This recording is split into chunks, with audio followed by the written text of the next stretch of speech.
Welcome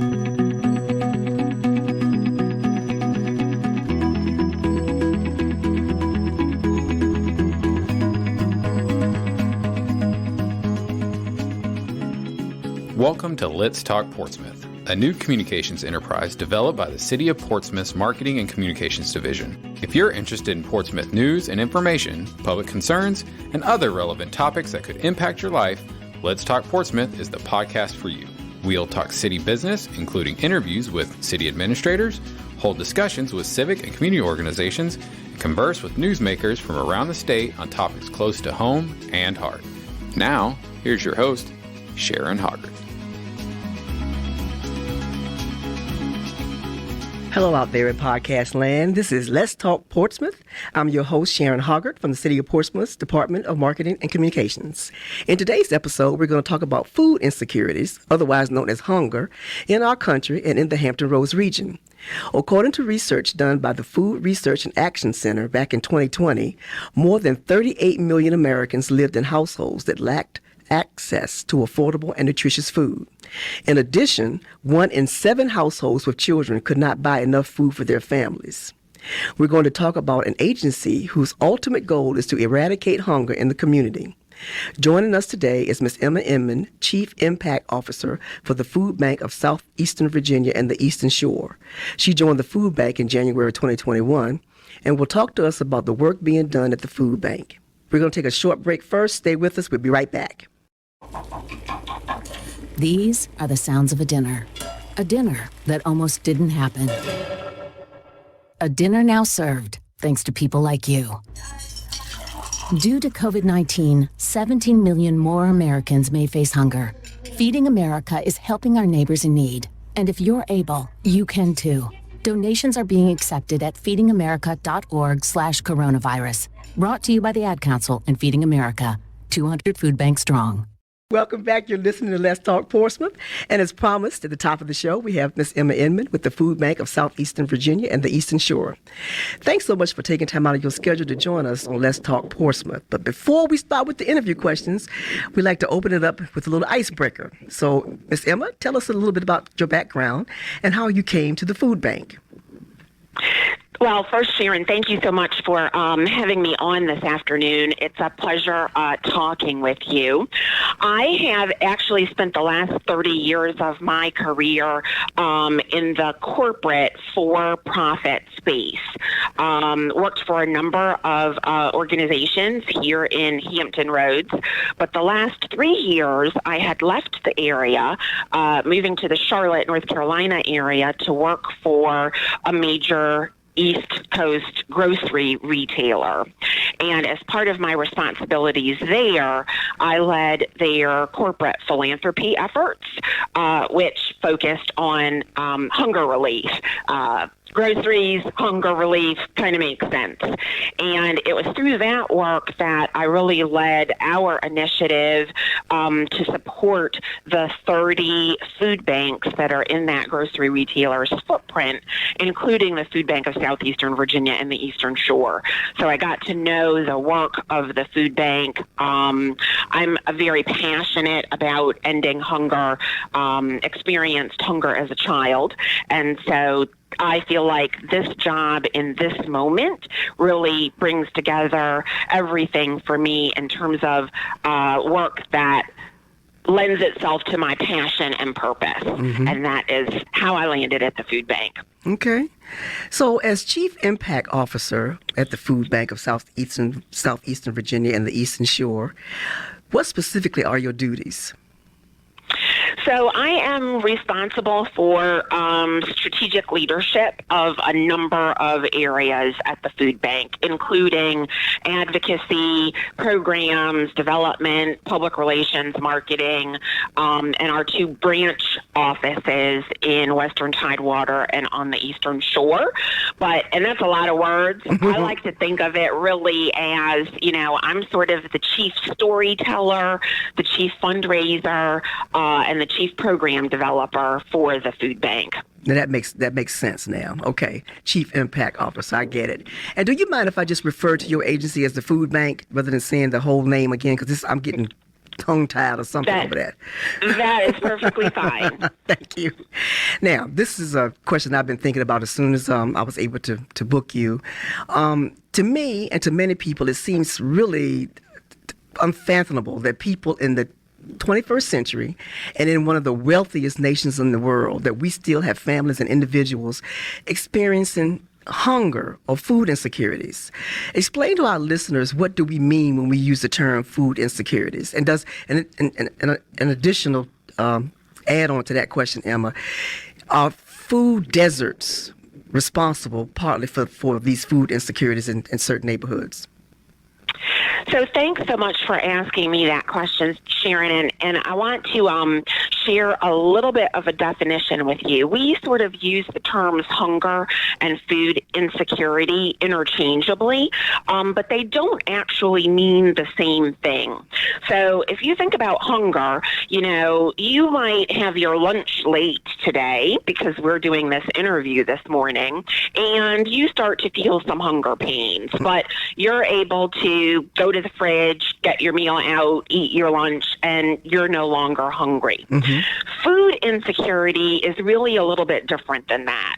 Food insecurity is a federal measure of a household's ability to provide enough food for every person in the household to have an active, healthy life.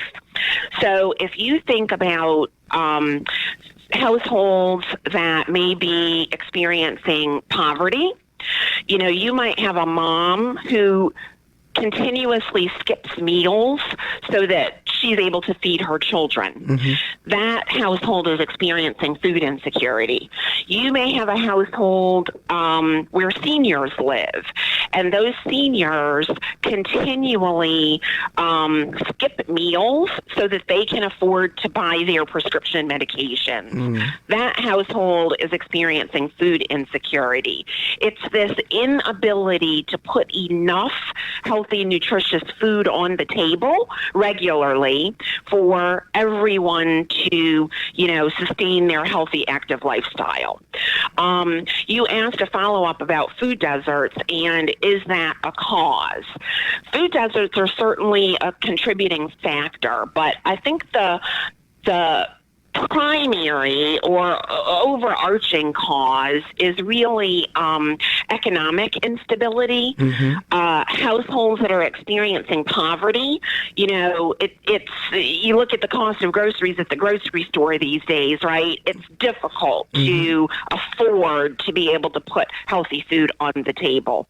That is exacerbated if you live in a food desert. Mm-hmm. And if you don't have a grocery store near you, and, it may take you a bus ride on 3 separate bus lines to get to the store, obviously that's an exacerbating factor. Mm-hmm. There are other factors that contribute to food insecurity as well, and I know we'll talk a little bit more about those as we get further into the conversation. Well, you heard me go over the stats from the research that was done on the federal level. How prevalent are food insecurities among households in Hampton Roads? So we have some significant numbers of food insecurity here in Southampton Roads and on the Eastern Shore.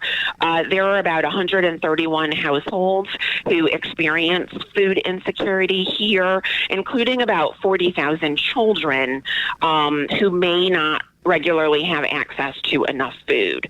Obviously, as you said earlier, in one of the wealthiest nations in the world, that is really unacceptable. And the work that the Foodbank does is really aimed at addressing hunger and food insecurity and the root causes of that.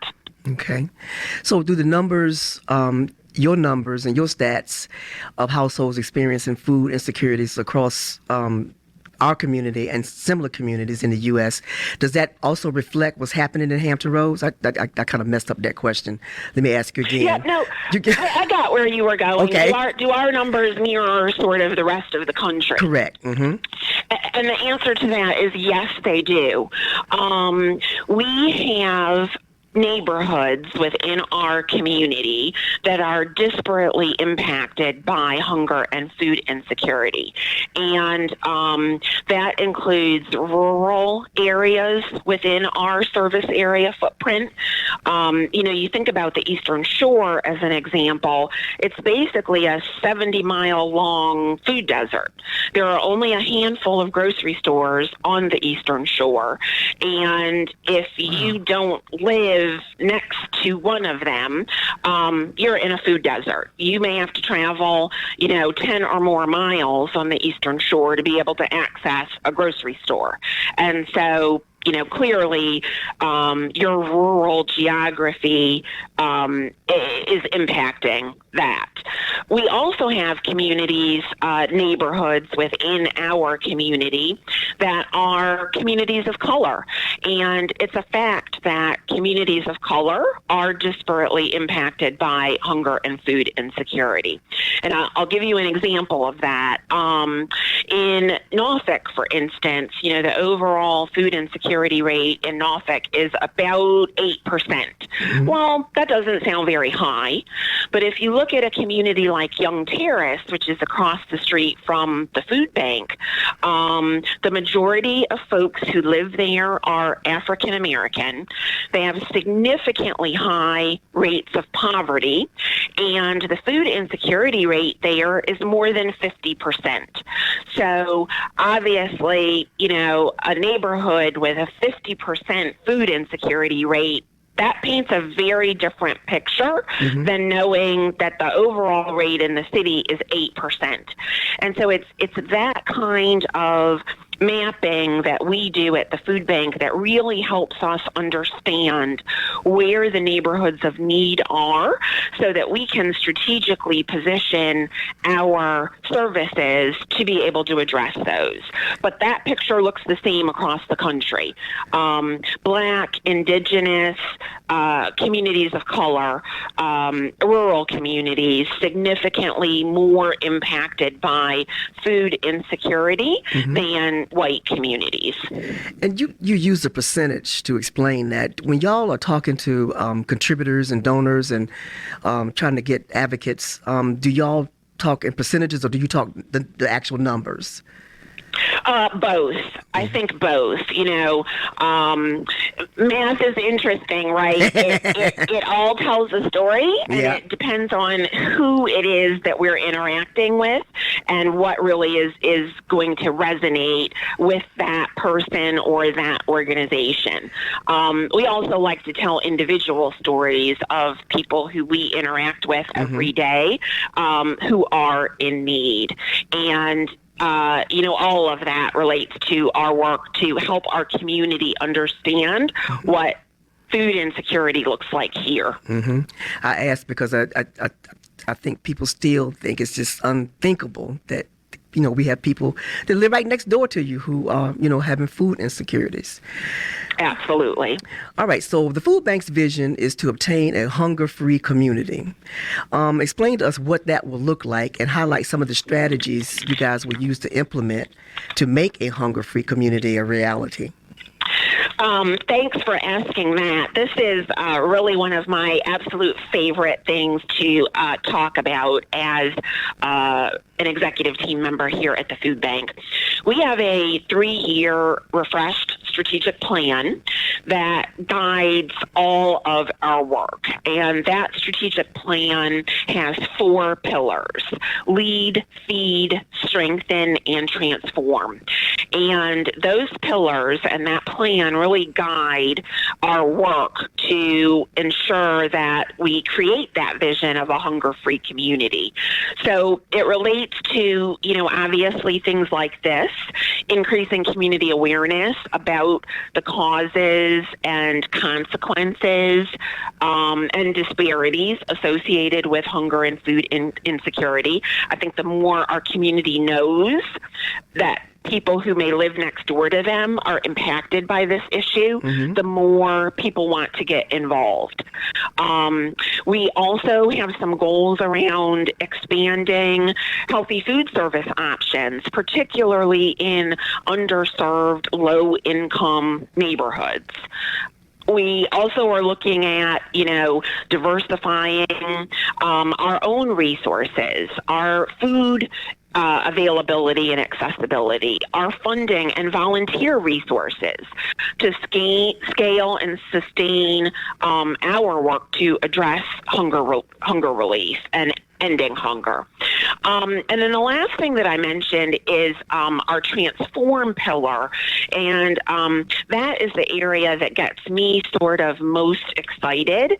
That is the work that we do that really addresses those root causes of hunger. We talked earlier about poverty, right, as a key indicator of a person's ability to be able to put food on their table.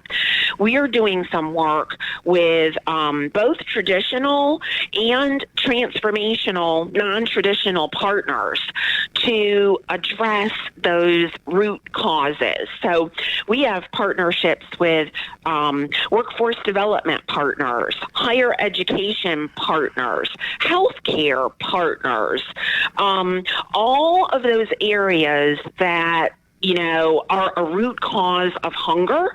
We don't think it's enough to provide a meal to people. Just providing a meal is not going to end hunger in our community. But if we can help people, by doing a food plus model, so we're providing food, but we're also providing wraparound services that will help people, access living wage jobs. And a living wage job can elevate them out of the poverty situation that they're dealing with, or getting that associate's or bachelor's degree, which will enable them to get a better job. That's going to elevate them economically, and that is going to move them towards self-sustainability. And eventually, then, they won't need the charitable food system, right? They'll be able to put the meals that they need to put on their table. And so those transformational partnerships and that work that we're doing really are a key and fundamental element of our strategic plan and sort of where we're heading in terms of changing our model of food banking. Before I ask you about the bold goal for 2025, I wanted to go back to something that you said in your answer from the last question. Describe what a healthy food service option is. I didn't quite understand, and I want my listeners to know. Sure. So, if you think about a low-income neighborhood that might be in a food desert, right, their general options for purchasing groceries might be a dollar store where they don't have a wide selection of fresh, healthy, nutritious produce, vegetables, fruit. They might not have a great selection of fresh dairy products. These are nutritionally dense, high-value nutritional products that you and I put on our tables every day. People in low-income neighborhoods that don't have access to a full-service grocery store, the cost of products for them is very high, but B, the healthy food options are just limited. And so we are working to make sure that they have access to those fresh fruits and vegetables and, lean protein and dairy products to help them feed their families. Understood. Okay. I know I'm off script, Emma, but I got to ask you this too. Does the food bank, you said you were going to be working with healthcare agencies or people dealing with the health of the community. Are you all seeing that the people in these food desert areas or people who have food insecurities are also having a lot of health issues? Do y'all see that too? Or your partners seeing that? Absolutely. Food insecurity is, in healthcare sectors, they have a phrase, a social determinant of health. And that's a lot of words that basically means that food insecurity can be an indicator for health problems. So people who don't have regular access to healthy, fresh, nutritious foods have high rates of diabetes, obesity, they may have heart issues. And so absolutely there is a relationship between what you eat and your health circumstances.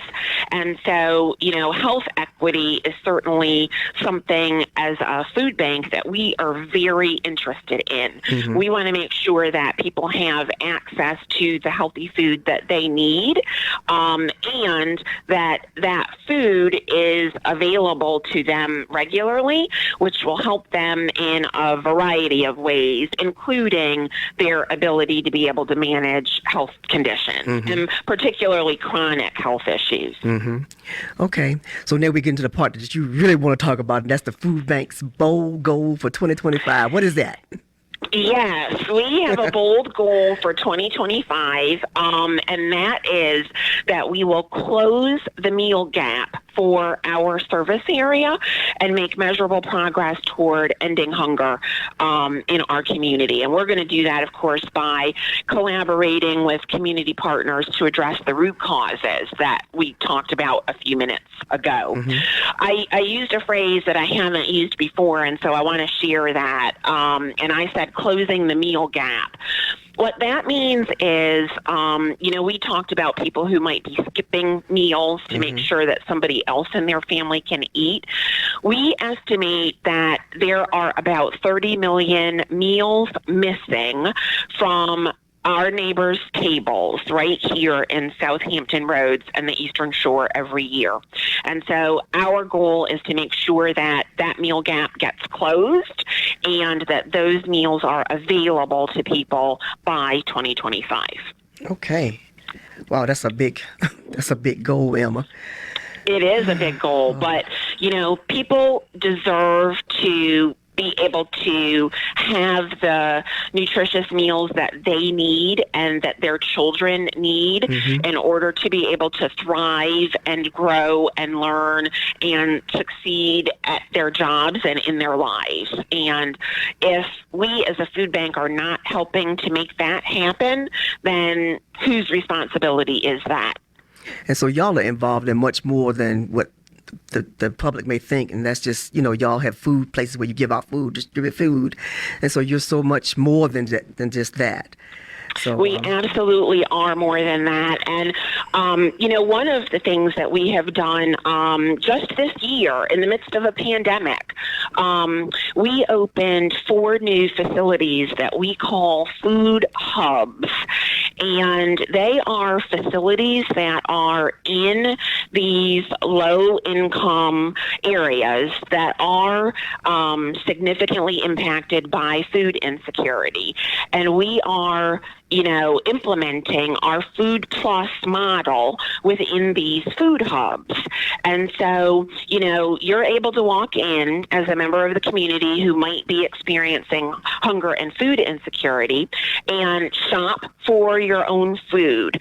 I was at one of our food hubs near the food bank yesterday, and they had a beautiful selection of collard greens, just as an example, right? And so you get food, but you also get lots of other services. We have a healthcare partner at this location that does health screenings once a week. You don't need insurance. There's no discussion of co-pays. You need to have your blood pressure checked. You have an issue with a medication that you're taking. You come in, you see the physician. They're going to help you with that. We're providing financial literacy. So, again, if you've got economic challenges, financial literacy might help you to be able to address those. We're providing housing counseling. One of the significant factors that we see is, folks who are struggling with being able to afford affordable housing. If you're spending a lot of your disposable income on housing, that's going to limit your ability to be able to put food on your table. So all of those services co-located in one building so that you're not having to run all over town to get your needs met, all located together in one building where you also can access free food. And that's the kind of, transformational community partnerships that we have developed and are continuing to develop and scale to move people towards self-sustainability. It's that root cause work that I think is so vitally important in order to help people and help our community to end hunger. I got one last question before we go to break. How does increasing the public awareness about hunger or help to end hunger in our region? How does exposing the issue or increase public awareness, how does that happen? How does that work? Oh, well, conversations like this. Thank you so much for the opportunity to talk about this issue with your listeners. Conversations like this. The issue of hunger is just something that I think people previous to the pandemic had a little bit of trouble getting their head around. During the pandemic, we've all seen the news stories of mile-long lines of people at food banks, many of whom were going to a food bank for the very first time in their lives to get help with food. So the pandemic really created an opportunity for us as a nation to shed a little bit more light on this issue in our communities. If you know that your neighbor is struggling with food insecurity, you're going to do what you can to help that person. And, in this time, we have seen that hungry people, there is no stereotypical person who's experiencing hunger and food insecurity. It really, literally is my next door neighbor. And so if people understand that, they're going to do what they can do. And everybody's ability to help might be different. Some people maybe have the ability to volunteer. We always need volunteers here at the food bank. Some people may have the ability to donate. That's wonderful and fantastic. Whatever it is that you can do to help to address the issue, we need you to take up that mantle and do it. And opportunities like this to talk about the struggles that our neighbors are having, I think helps to get people engaged around the issue. You sure opened my eyes this morning. Okay, we're going to take a quick pause for the cause. Everybody stay with us. Hold on. Stand by. Day singing can help you remember things, so here's some tips for parents out there during these tough times. Number 1, make sure your kids wash their hands for 20 seconds after they've coughed or sneezed or been outside. 2, virtual play dates. Social and physical distancing can help save lives. 3, tell them they're safe and show your love and pride. Yes, we'll get through this together. Find out more at coronavirus.gov. A message from the CDC and the Ad Council. Alrighty, we're back, and you're listening to Let's Talk Portsmouth, and we're talking with Emma Edmond from the Foodbank of Southeastern Virginia and the Eastern Shore. It's been a great conversation so far. Can't wait to start this next segment up. So, tell us about the Foodbank's new feeding initiative called 757 Mobile Markets. How does it work? These mobile markets are so exciting to me, Sharon. Thanks so much for asking this question. We have a fleet of 4 vehicles, and we call them vehicles, and I challenge the community not to call them buses. Two of them are 40-foot vehicles, and I kind of joke about that because they do look a little bit like buses, but they're not buses. They are vehicles. These vehicles are basically a farmer's market on wheels. So they go into neighborhoods with high rates of food insecurity and into food deserts, and they pull up in the neighborhood and open the doors of the vehicle and engage our neighbors in the opportunity to walk down the aisle of the vehicle and shop. So on each side, there are racks that are filled with tomatoes, cucumbers, collard greens, broccoli, cauliflower. We've had seasonal produce. So during the summer, you could access blueberries, blackberries, watermelon, all those wonderful things that may cost a lot at the grocery store. We're bringing them to our neighbors right into the neighborhood where you live. And so, we're eliminating the transportation barrier for folks. They also have freezer and refrigeration capacity. So not only is it a farmer's market on wheels, but you can also access meat, frozen meat products, and fresh dairy products. So we are have these fleet of vehicles out, and they are stopping at various locations across our 11 city county footprint area. And there are a number of stops and locations in Portsmouth. We're serving seniors, at senior high rises, and we've got some partnerships with the area redevelopment and housing authorities. So going into public housing communities, places where we know there's a high need. And so the 757 mobile markets too also offer a healthy food service option. That's one of your plans to help neighborhoods have expand your healthy food, their access to healthy food service options. Absolutely. Okay. Yep. That is exactly one of those feed strategic plan pillar initiatives that I mentioned earlier, expanding healthy food service options in low-income neighborhoods. Okay. You can't miss the 757 mobile market if you see it driving down the street. They are brightly colored, visible, beautiful, engaging, and, the food is free of charge like all of the other services of the food bank. You don't need to pay for anything. You get on and shop for what you need for your family, and it's coming right into your neighborhood. Okay, I want to go back to something that you mentioned in your strategic plan. How is the food bank collaborating with traditional partners to address the root causes of hunger? You said that you were partnered with colleges and universities and healthcare industry. What other traditional partners are you working with to address these issues?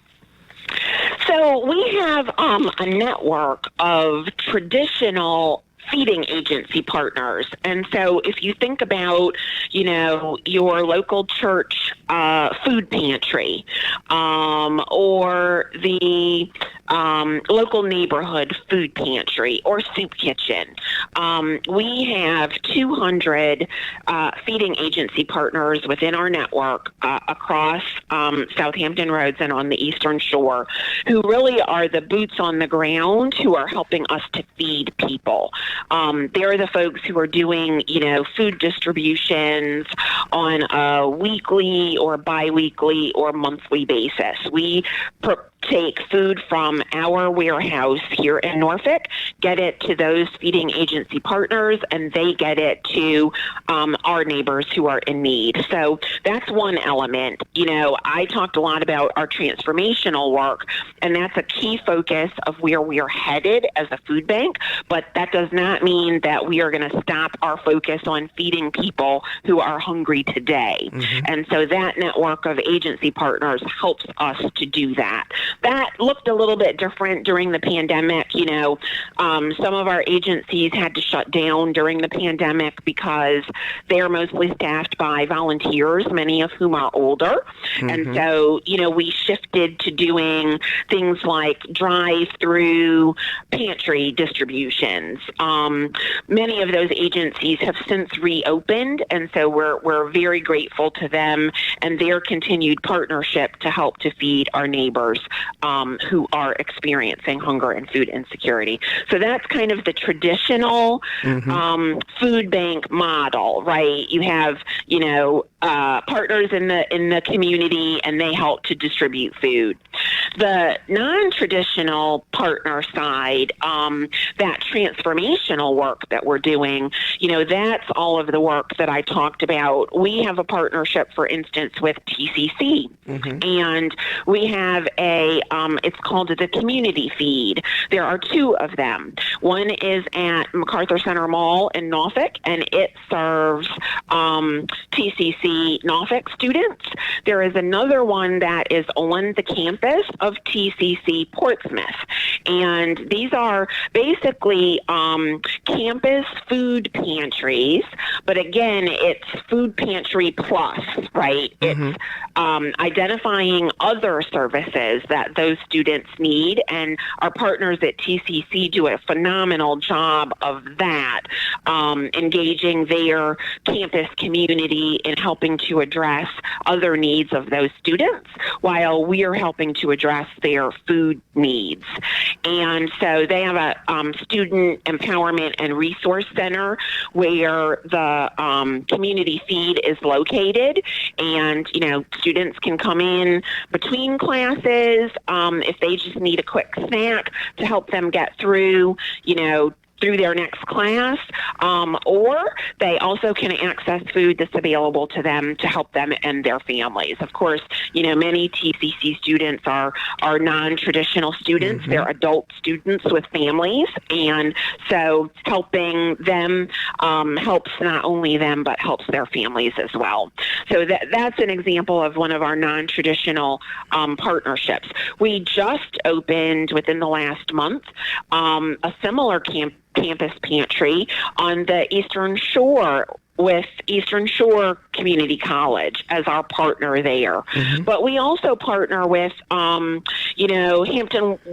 Hampton Roads Workforce Council, the workforce development folks, and we are looking always at new ways that we can use food because that's our expertise, is getting food to people. But how can we partner that expertise with other community partners who have other areas of expertise, and together we can make a difference in, moving people towards self-sustainability, addressing their hunger and food insecurity issue today, but really, nourishing hope for them for tomorrow, addressing their root causes so that tomorrow they are no longer experiencing food insecurity.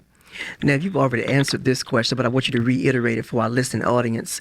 Do families using the food bank have to meet certain requirements, such as income or otherwise, be receiving assistance from agencies like social services to use your facilities? So the short answer to that question is yes and no. I know that was clear as mud, so let me explain. One of the sources of food that the food bank gets and provides is food through the USDA.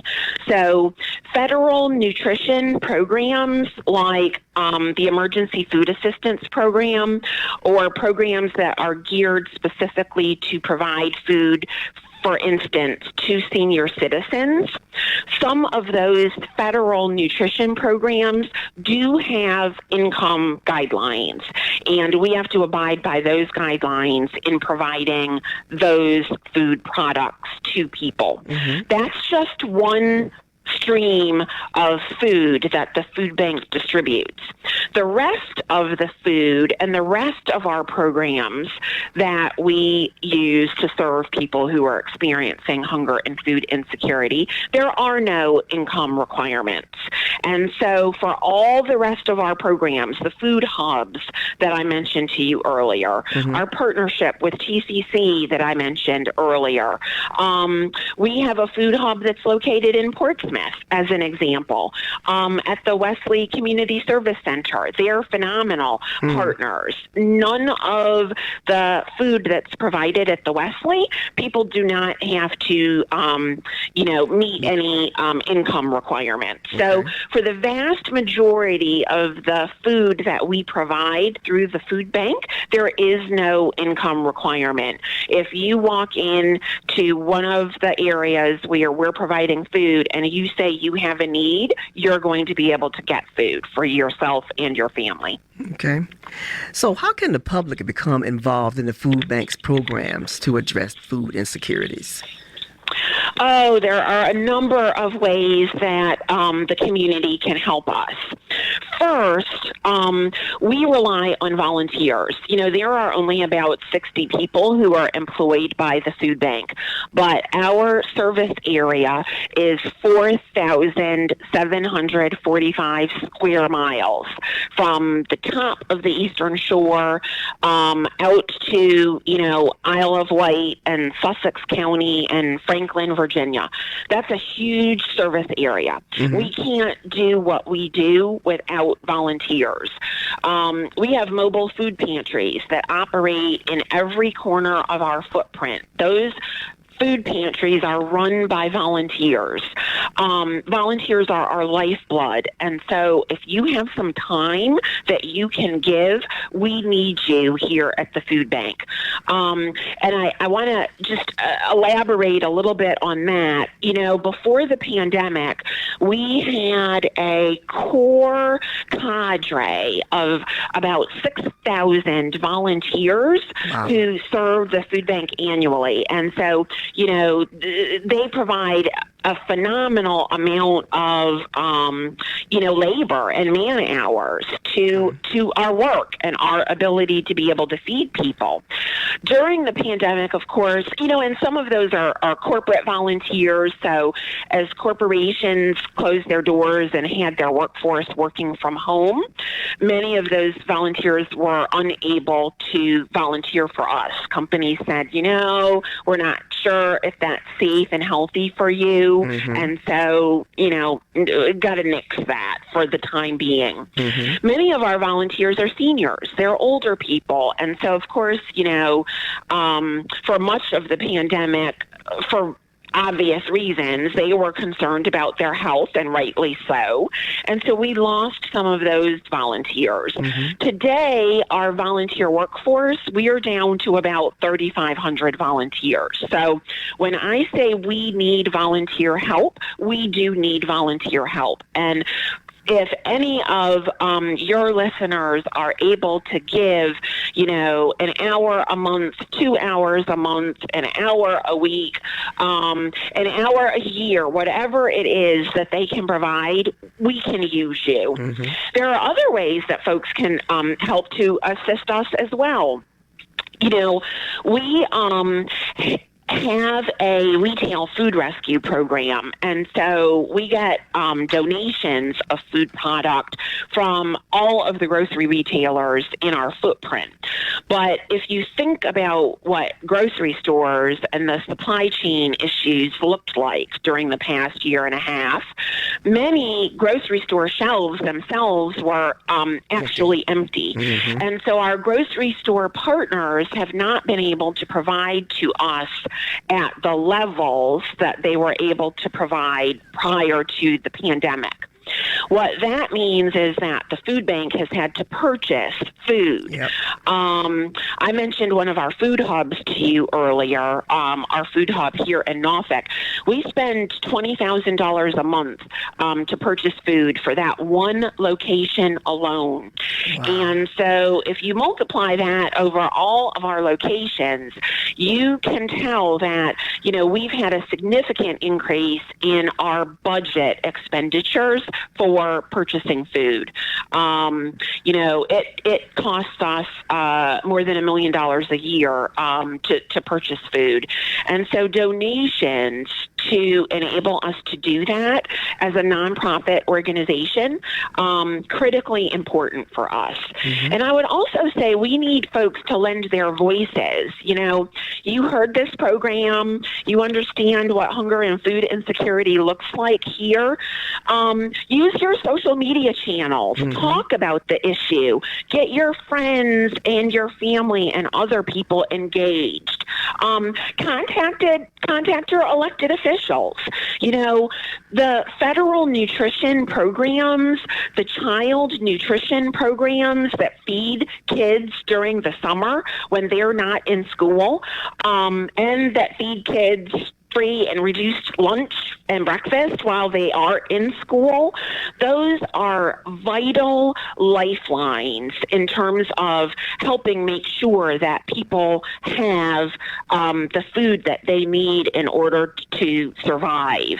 Contact elected officials. Tell them we need them to continue to support federal nutrition programs and federal nutrition legislation. Donate your time, donate your resources, donate your voice. These are all ways that the community can help us as we work toward our mission of ending hunger in Southampton roads and on the Eastern Shore. Okay, Emma, stay with us. We're going to go to a commercial break, and we're going to let you wrap up and give your last thoughts. Stay with us. Hold on. America, your children have an amazing superpower. That's right. They can help save lives by simply washing their hands. Just 20 seconds of thorough hand washing after they've coughed or sneezed or been outside can help fight against the dastardly spread of germs. Armed with only soap and water and hands, your superhero can protect you, your family, and everyone out there in America land. Amazing! Find out more at coronavirus.gov. A message from the CDC and the Ad Council.